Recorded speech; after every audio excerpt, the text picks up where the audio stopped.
अस्सलाम वालेकुम स्टूडेंट्स। जैसा कि हमारा पिछला टॉपिक कैरेक्टरिस्टिक्स ऑफ एंजाइम था, तो अब नेक्स्ट टॉपिक जो स्मार्ट सिलेबस के लिहाज से है वो है मैकेनिज्म ऑफ एंजाइम एक्शन। ठीक है, तो मैकेनिज्म ऑफ एंजाइम एक्शन में हम देखेंगे कि एंजाइम्स कैसे काम करते हैं और उनके ज़रिए कैसे प्रोडक्ट्स हासिल होती हैं। तो सबसे पहले जो एंजाइम है, जैसे यानी इक्वेशन लिखी हुई है, तो एंजाइम ई से शो कर रहे हैं, एस से सबस्ट्रेट को शो करें, यानी वो चीज़ जो आके एंजाइम के ऊपर अटैच होकर प्रोडक्ट में कन्वर्ट होगी। एंजाइम प्लस सबस्ट्रेट जैसे ही ये दोनों एक दूसरे के साथ रिएक्ट करना स्टार्ट करते हैं, तो शुरू में एंजाइम और सबस्ट्रेट का एक कम्प्लेक्स बनता है, यानी एंजाइम सबस्ट्रेट आपस में जुड़ जाते हैं, सबस्ट्रेट एंजाइम की एक्टिव साइट के ऊपर अटैच हो जाता है, और उसके बाद जब एंजाइम सबस्ट्रेट कम्प्लेक्स बन जाता है तो कुछ देर बाद वो जो सबस्ट्रेट है वो कन्वर्ट हो जाता है एंजाइम की वजह से प्रोडक्ट्स में। तो ये बात ऊपर लिखी हुई है कि when enzyme attach with substrate a temporary enzyme substrate complex is formed. तो ये टेम्पररी यानी आर्जी तौर पर होता है एंजाइम सबस्ट्रेट कॉम्प्लेक्स। ये क्या बनता है, फॉर्म हो जाता है, और एंजाइम कैटलाइज करता है रिएक्शन को, और सबस्ट्रेट ट्रांसफॉर्म्ड हो जाता है इनटू प्रोडक्ट्स, यानी प्रोडक्ट बन जाती हैं, एक से ज़्यादा भी हो सकती हैं। तो सबस्ट्रेट से प्रोडक्ट बन जाती है। After it enzyme substrate complex break, इसके बाद एंजाइम सबस्ट्रेट कॉम्प्लेक्स टूट जाता है और एंजाइम और प्रोडक्ट अलग-अलग हो जाती हैं, यानी एंजाइम भी अलग रिलीज हो जाता है, प्रोडक्ट भी अलग रिलीज हो जाते हैं। और ये रिलीज होने की, यानी ये जब रिलीज हो जाती हैं तो फिर एंजाइम दोबारा सबस्ट्रेट को पकड़ता है, फिर एंजाइम सबस्ट्रेट कॉम्प्लेक्स बनाता है, फिर एंजाइम से आगे प्रोडक्ट्स भी निकलती हैं, और इस तरह ये साइकिल चलता रहता है। लेकिन इसको मॉडल की फॉर्म में सबसे पहले 1894 के अंदर एमएल फिशर ने इसका मॉडल बनाया था, पहला मॉडल, जिस मॉडल का नाम था लॉक एंड की मॉडल। तो लॉक एंड की मॉडल को इसने एक्सप्लेन किया था कि लॉक एंड की मॉडल के तहत ये वाला सारा रिएक्शन होता है कि एंजाइम और सबस्ट्रेट आपस में मिलकर एंजाइम और प्रोडक्ट तक बनाते हैं। तो according to this model both enzyme and substrate possess specific shape that fit exactly into one another।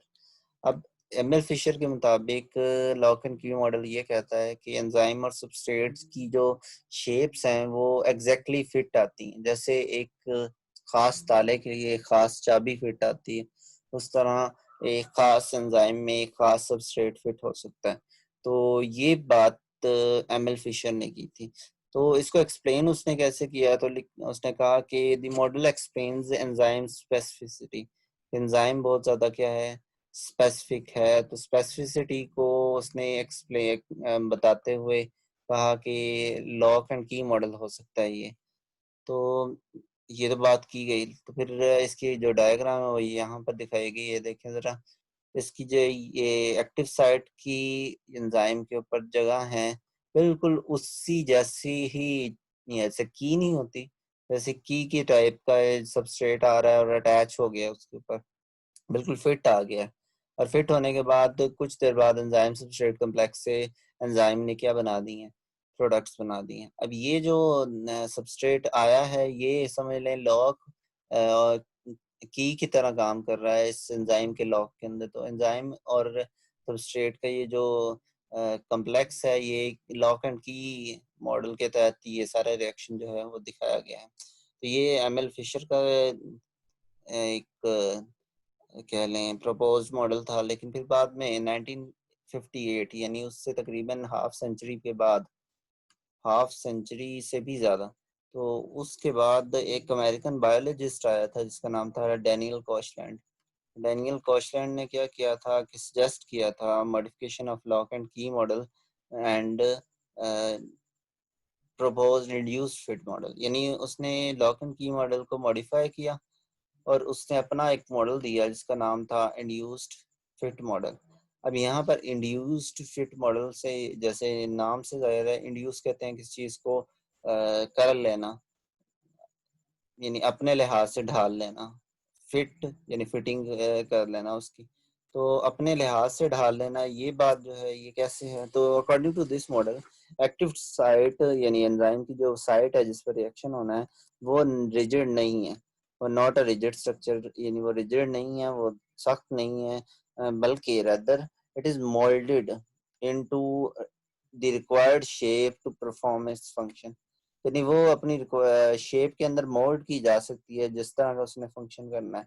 अब कैसे वो मोल्ड की जा सकती है, तो लिखा है कि induce fit model is more acceptable than lock and key model of enzyme action. Enzyme action के लॉक एंड की मॉडल से ज्यादा एक्सेप्टेबल हुआ, क्योंकि यहाँ पर देखें जरा इसको समझाने के लिए कि ये था सबस्ट्रेट, ये थी उसकी एक्टिव साइट।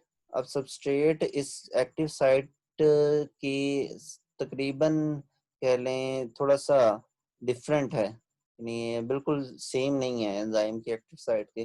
तो एंजाइम की जो एक्टिव साइट है वो अपने आप को थोड़ा सा चेंज करेगी, और चेंज करके अपनी जो कह लें तरतीब है वो ऐसी कर देगी कि ऊपर सबस्ट्रेट आके अटैच हो जाए। यानी अब सबस्ट्रेट के ऊपर सबस्ट्रेट के लिहाज से एंजाइम ने अपनी एक्टिव साइट को क्या किया है, चेंज किया है।